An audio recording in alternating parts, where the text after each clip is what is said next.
하나님의 말씀입니다. 오늘 본문은 바울이 어떻게 그 하나님의 부르심을 받고 끝까지 선교적인 삶을 살았는가에 대한 고백이 담겨 있고 그의 자랑이 담겨 있기도 합니다. 오늘 이 바울의 고백이 놀라운 이유는 2000년이 지나서 교회의 역사 속에 하나님의 나라가 정말 완성되어질 것 같은 이 마지막 때에 우리가 지금 이것이 가장 최선의 방법이다라고 생각하는 선교의 전략을 바울이 이미 살았기 때문입니다. 이 로마서에 그가 어떻게 이 선교 사명을 감당하며 살았는가를 고백하는데 그의 고백이 지금 2000년이 지난 오늘날 세계 선교 완성을 함께 꿈꾸고 손에 잡힐 것과 같은 그 마지막 때를 살아가는 이 시기에 이것이 가장 성경적이고 이것이 가장 필요한 하나님의 원칙이다라고 말할 수 있는 그 전략과 그 하나님의 계획과 그 방법을 이 짧은 바울의 인생 가운데 그가 이미 살았다는 것을 우리에게 고백하고 있기 때문에 놀라운 일이 아닐 수가 없습니다. 그가 자기를 뭐라고 고백하냐 하면 자기는 이방인의 사도다, 이방인을 위하여 부름받은 하나님의 제사장이다 라고 고백하고 있습니다. 여러분, 제사장의 직분이 어떠한 것이냐 하면 하나님과 죄인들 사이에 하나님께 나아갈 수 있도록 성도들을, 그 하나님의 백성들을 인도하여서 이 거룩한 사명을 위해서 그 제사장들이 구약시대에 실제로 한 일은 정육점에서 매일 고기를 써는 일이었습니다. 그 제물들을 각을 뜨고 제물로 합당하게 하나님께 바치기 위하여 내장을 꺼내고 피를 쏟아내고 그리고 그것을 불태우고 그 역할들을 하나씩 다 나누어서 하는 거예요. 그리고 그 일들을 백성들이 할 수 있도록 안내하고, 제사장이 하는 일이 굉장히 경건하고 거룩하고 하나님 보시기에 구별된 사역이 분명합니다. 이 제사장의 그 사명은, 그 소임은 왕도 할 수 없는 일이었습니다. 그래서 왕이 그 제사장의 일들을 하려고 넘볼 때마다 하나님의 큰 징계를 받고 재앙이 그의 삶 가운데 있었던 것을 구약 성경에 보면 여러 번 발견할 수 있습니다. 이사야가 소명을 받았던 그 요시야 왕 마지막 때, 그 요시야 왕이 그 하나님의 성전에 향단을 자기가 가지고 제사 드리러 가려고 하다가 하나님의 심판을 받아요. 그리고 그것을 보았던 이사야가 그가 환상 가운데 하나님의 천사를 만나니까 그가 고백하는 게 있습니다. 그 두려운 하나님, 왕도 함께 함부로 할 수 없는 그 자리에 나아가는 그 부르심을 받고 그 사명을 받고 자기의 입술의 부정함을 깨닫습니다. 내가 이제 하나님께서 하나님의 그 말씀을 전하는 선지자로 나를 부르셨는데 내 입술이 얼마나 경건하지 못하고 더러운가를 그가 깨닫게 되는 것이죠. 사울 왕도 마찬가지입니다. 그가 전쟁에 임박해 있고 그리고 하나님 앞에서 제사를 드리고 하나님의 허락을 받고 하나님과 함께하는 전쟁을 하고 싶어서 사무엘을 기다리지 못하고 자기가 먼저 그 제사를 드리려고 하다가 하나님 앞에 버림받은 왕이 되어지고 맙니다. 무슨 말이냐 하면 이 제사장의 직분은 사실은 너무나 놀랍고 너무나 특별한 은총이고 너무나 귀한 사명임에도 불구하고 이 제사장이 이 땅에서 살 때는 사실은 가장 어려운 일을 하는 자였고 그들에게는 기업도 주지 않으셨어요. 하나님이 땅을 분배해서 그 자손의 대대로 정말 살 수 있는 그런 수익을 올릴 수 있는, 먹고 살 수 있는 것도 주지 않으시고 그 일만 하게 하셨습니다. 이스라엘 백성이 다 하나님께 예배하는 자로 가장 그 레위 지파를 향하여 나와서 하나님께 나오는 일이 가능하려면 그 레위 지파가 12지파 중에 하나로서 생존하고 그 사명을 감당하려면 이스라엘 지파 전체가 다 예배하는 공동체가 되어야만 가능한 일이었어요. 하나님이 그렇게 원하신 겁니다. 그래서 이 하나님 앞에 제사장으로 산다는 것은 이 세상에 그 기업이 없을지라도 영적인 기업을 바라보고 그 힘으로 그 은혜로 살아가는 자리인 것이 분명합니다. 그러면 또 오해하지 말으셔야 될 것이, 그러면 오늘날 있어서 그 제사장의 직분은 전임 사역을 하는 목회자만 아니면 전임 사역을 하는 선교사만 그 사명을 받은 자라고 오해하시면 안 됩니다. 우리는 모두가 다 거룩한 제사장들입니다. 누구를 위해서요? 오늘 바울이 이야기하고 있는 열방의 그 이방인들을 하나님께로 인도하기 위하여 우리가 다 직업도 가지고 또 우리가 삶의 현장을 가지고 있지만 우리의 정말 부르심과 사명은 오늘 이 바울의 그 사명하고 아주 정확하게 동일합니다. 근데 바울이 살아 있을 때에 그 이방인을 향한 제사장으로 부름받은, 이방인의 사도로 부름받은 그의 소명에 대해서 그는 좁은 길을 택한 것이었습니다. 이 바울은 특별하게 하나님께서 이방인들을 하나님께로 인도하기 위하여 부르신 그 사도였고, 다른 모든 사도들은 다 유대인들을 향하여 섬기고 그 예루살렘 교회에서 사역을 할 때 하나님께서 이 바울에 대하여는 특별하게 더 좁은 길, 마치 11지파는 다 땅을 기업을 받는데 레위 지파만 땅을 안 주셨던 것처럼 도리어 이 바울에게는 유대인으로서의 영적인 기업도 주지 아니하시고, 유대인임에도 불구하고 유대인을 대상으로 사역하는 자가 아니라 이방인을 향하여 사역하는 자로 부르셨기 때문에 이 바울의 고민은 더 많았습니다. 오늘 이 로마서에도 바울이 그렇게 고백한 것처럼 내 종족에 대한 그의 안타까운 심정이 여러 번 비춰져요. 그는 이방인을 향하여 그 복음을 전하고 이방인들이 주님께로 돌아오는 것을 보면 볼수록 유대인들의 안타까운 그 모습이 마음에 항상 무거운 짐이었던 거예요.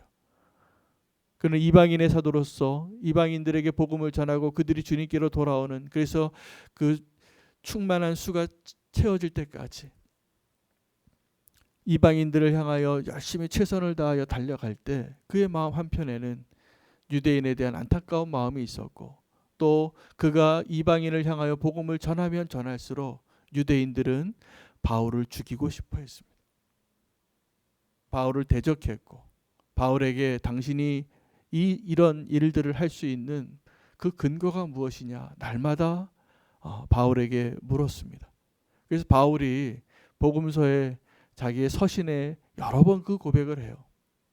내가 누구인가를 스스로 자천서를, 여러분 이력서를 쓸 때, 어떠한 회사에 취직을 할 때, 어떠한 공부를 시작할 때 추천서를 받잖아요.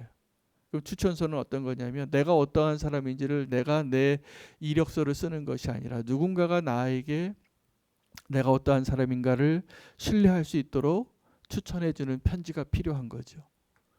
그는 그 편지를 항상 요구받았어요. 당신이 누구인지.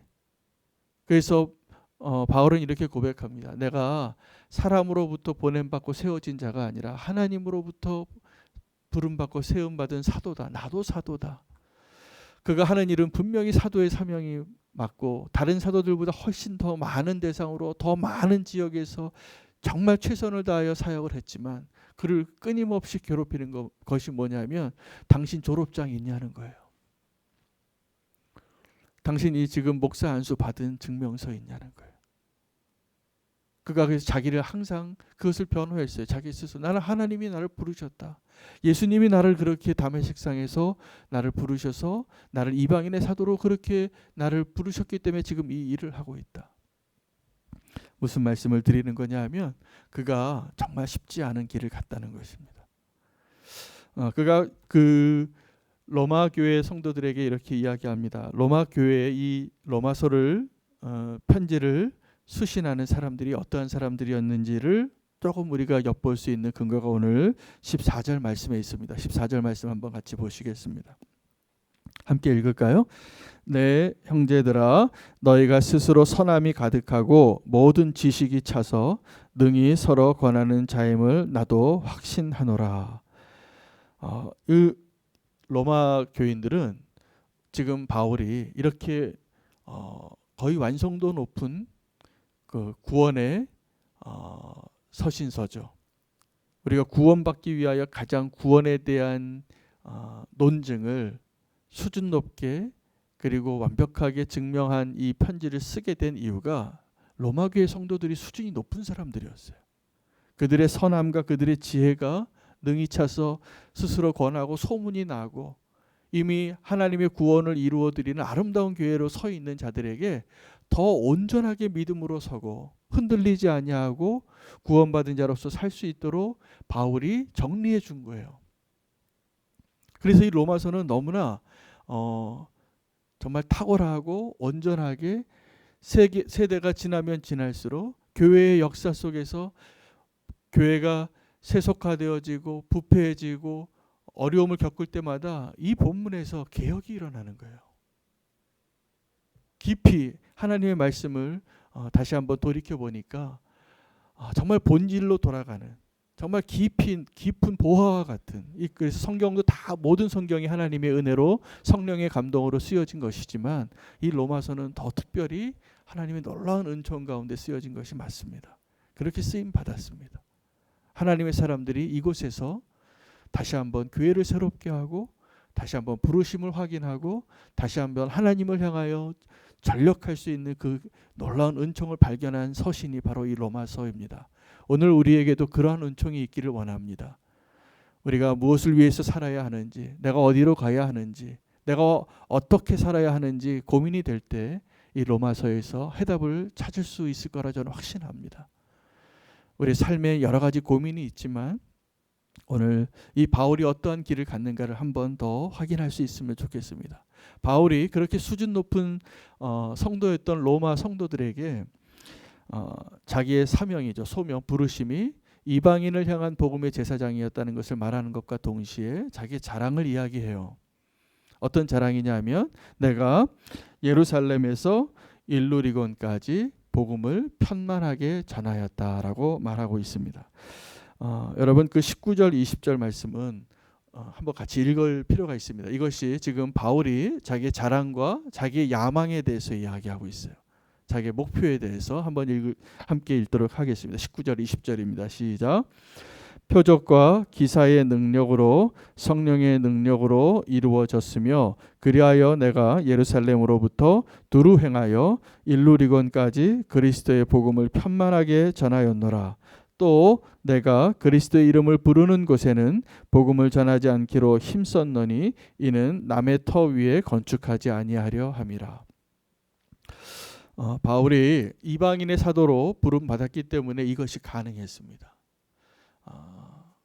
제가 알고 있는 어떤 집사님이 의사이신데 지금 하시고 있는 그 병원의 그 전문 분야가 맨 처음에 공부하고 전공을 선택할 때만 해도 가장 비인기 종목이었대요.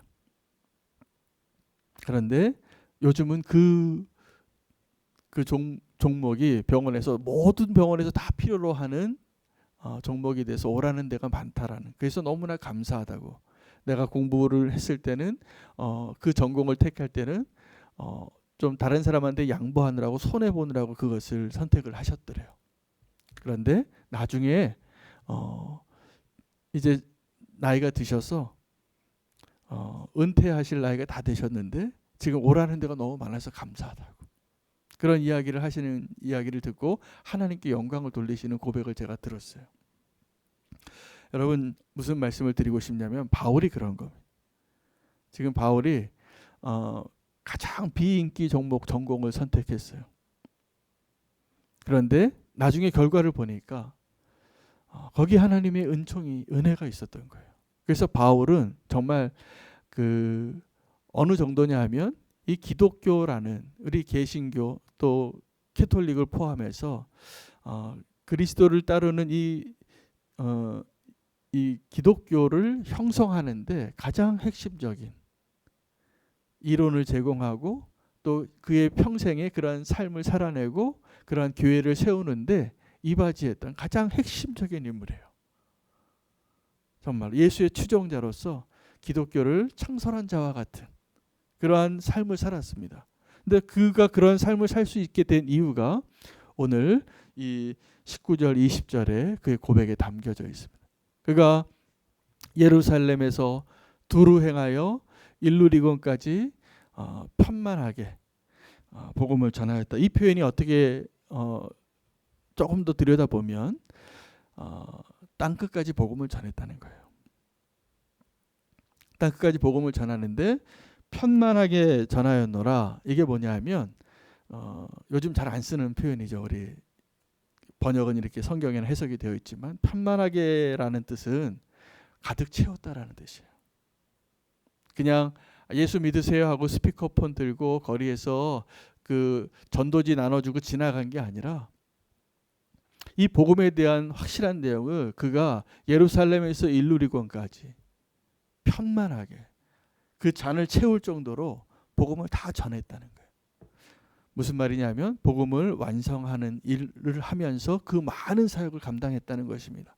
근데 그가 그렇게 이 복음을 편만하게 전하는 예루살렘에서 일루리곤까지 그 복음을 전하는 일을 할 수 있었던 이유가 그의 원칙에 있었다는 거예요. 그가 가지고 있었던 그 원칙이 뭐냐 하면 내가 다른 사람이 이미 그리스도의 이름을 부르는 곳에서는 복음을 전하지 않기로 힘썼노니라고 이렇게 표현합니다.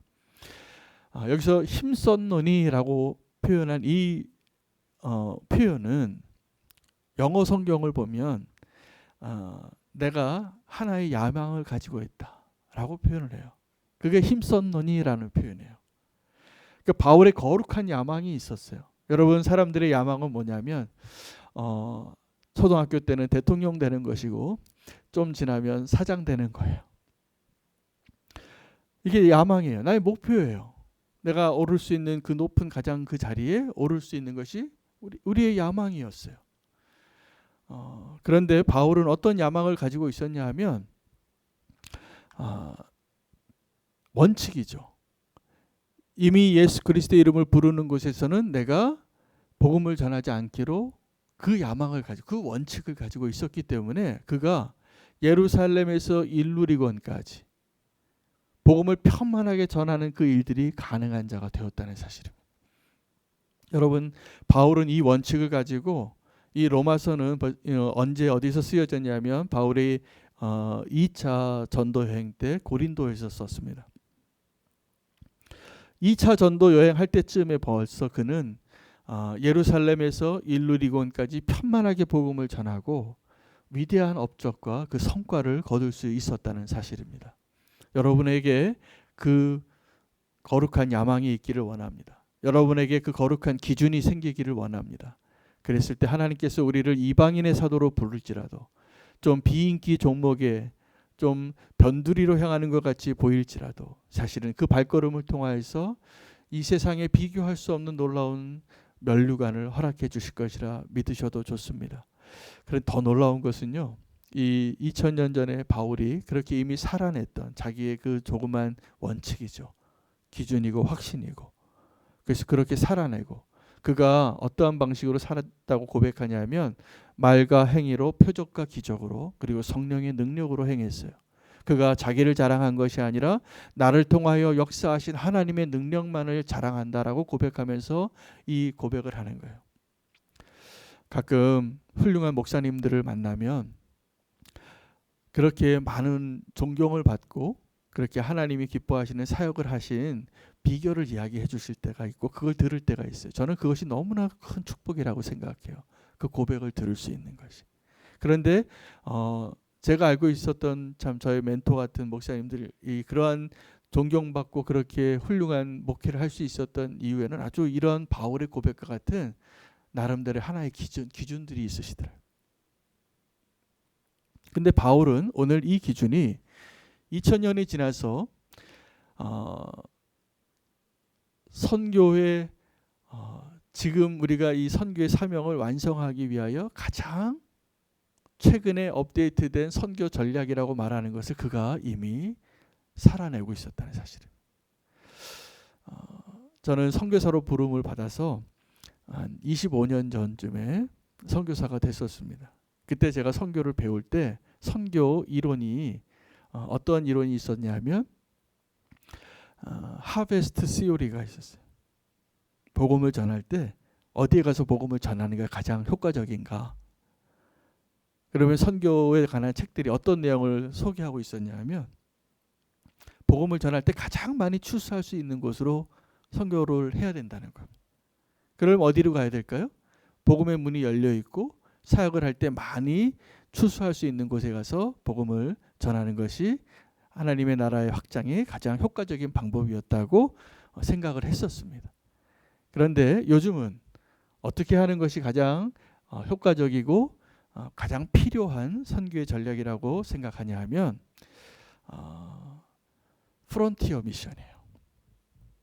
이미 복음이 전해질 곳은 다 전해졌는데 어떠한 곳에 우리가 복음을 전해야 되냐 하면 복음을 한 번도 들어보지 못한 사람들에게, 그래서 미전도 종족에게 가서 복음을 전해야 한다라고 주장하고 있는 시대예요.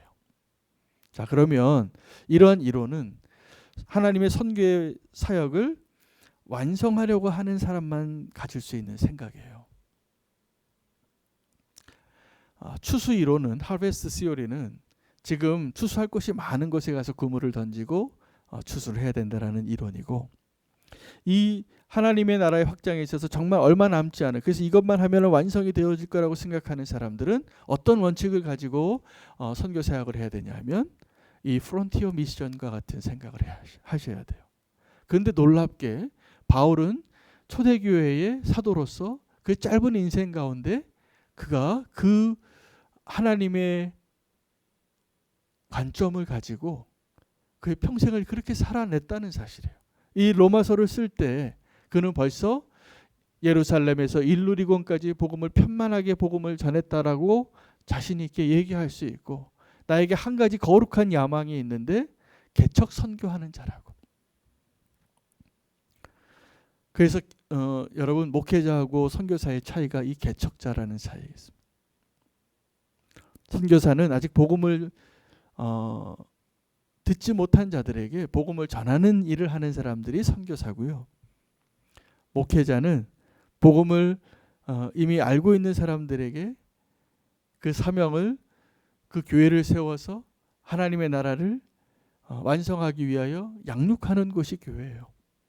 그런데 우리가 이 교회에서 제대로 제자 훈련을 받고 양육이 되어지면 그 다음에 순서는 여기에서 선교가 일어나야 합니다. 이 교회에서. 그래서 선교의 모체가 교회가 되는 거예요. 그래서 이것이 선순환이 되어야 하는 거죠. 바울은 그때 당시에 예루살렘에 있는 많은 사도들과 같지 않게 하나님의 특별한 부르심을 가지고, 그래서 많은 사람들에게 내가 이러한 사명으로 사는 사람입니다라고 졸업장도 없는 추천서를 그렇게 가지고 다녀야 했어요. 그 고백을 날마다 해야 했어요. 그러나 그가 무엇을 자랑하냐 하면 내가 한 일이 아니라 나를 통하여 하나님이 행하신 일을 자랑하는데 놀라운 거예요. 여러분, 우리가 자랑할 때 내가 한 일을 자랑할 때가 많습니다. 그러나 이제 우리가 자랑해야 할 그 자랑은 나를 통하여 하나님이 행하신 일을 자랑할 수 있는 사도 바울이 되시기를 축복합니다. 사도 바울이 가졌던 그 거룩한 야망을 가질 수 있기를 원합니다. 남들이 많이 모이는 곳에 그 일을 하는 것이 아니라 남들이 하기 싫어하고 정말 어려운 그 길, 그 좁은 그 길을, 아마 바울은 그의 평생에 계속 좁은 길을 택했을 것 같아요. 이 원칙을 지키려면. 날마다 개척을 한 거예요. 그래서 그가 전도 여행을 할 때마다 가는 곳마다, 여러분 사도행전을 우리가 계속 수요예배 때 강의를 하고 있지만 사도 바울이 계속 움직이면서 그 지역에서 짧게는 2주, 좀 길게는 1, 2년 머물면서 사람을 세우고 계속 개척했어요. 그리고 그 발걸음 닿는 대로 복음을 전해서 오늘 이 고백을 할 수 있는 자가 된 것이죠. 저와 여러분도 우리가 있는 그 자리에서 우리의 삶 가운데 바울과 같이 하나님의 부르심을 받아서 이방인을 향한 거룩한 제사장으로 살아내고 예루살렘에서 일루리곤까지 편만하게 복음을 증거할 수 있는 개척자의 삶을 사시기를 축복합니다. 여러분 이것이 지금 개척하는 사람은요, 다 고대예요. 여러분 어떤 걸 혹시 더 원하십니까? 내가 이미 잘 지어진 집에 들어가서 그 집에 들어가서 인테리어를 하는 사람이 되기를 원하십니까? 아니면 땅을 기경해서 기둥을 세우고 집을 짓는 자가 되기를 원하십니까? 바울은 이 개척자로서 살았는데 그 자기가 개척한 그곳에 많은 사람들이 집을 짓고 교회를 세우고 하나님의 나라를 또 세워가는 그 일 가운데 그것을 기쁨으로 자기의 부르심으로 평생을 살았습니다. 그리고 역사가 그를 평가하는데 위대한 사도가 되는 겁니다. 여러분 우리가 지금 우리의 믿음의 삶 가운데 좁은 길을 택하는 것이 결코 헛되지 않은 것을 저는 믿습니다. 그리고 오늘 그가 개척하면서 힘썼던 그리고 포기하지 않았던 여러분 우리가 예루살렘에서 일루리곤에 갈 때까지 그 이르기까지 복음을 편만하게 이르는 여러분 그 편만하게가 뭐라고요? 끝내는 거예요. 완성하는 거예요. 이 잔을 채우는 거예요. 그래서 우리가 하나님 우리에게 그 주신 사명과 그 부르심 앞에 포기하지 아니하고 바울처럼 그가 살아냈던 그 인생의 고백처럼 우리도 자랑할 수 있는 자로 하나님 앞에 설 수 있게 되기를 축복합니다. 정말 위대한 인생을 살았더라고요. 우리도 하나님의 동일한 은혜로 바울이 지금 그 얘기를 하거든요. 로마 교인들에게 한번 같이 보시겠습니다. 그 동일한 은혜로 15절 그리고 16절 말씀 한번 같이 읽으실 필요가 있습니다. 같이 읽을까요? 시작.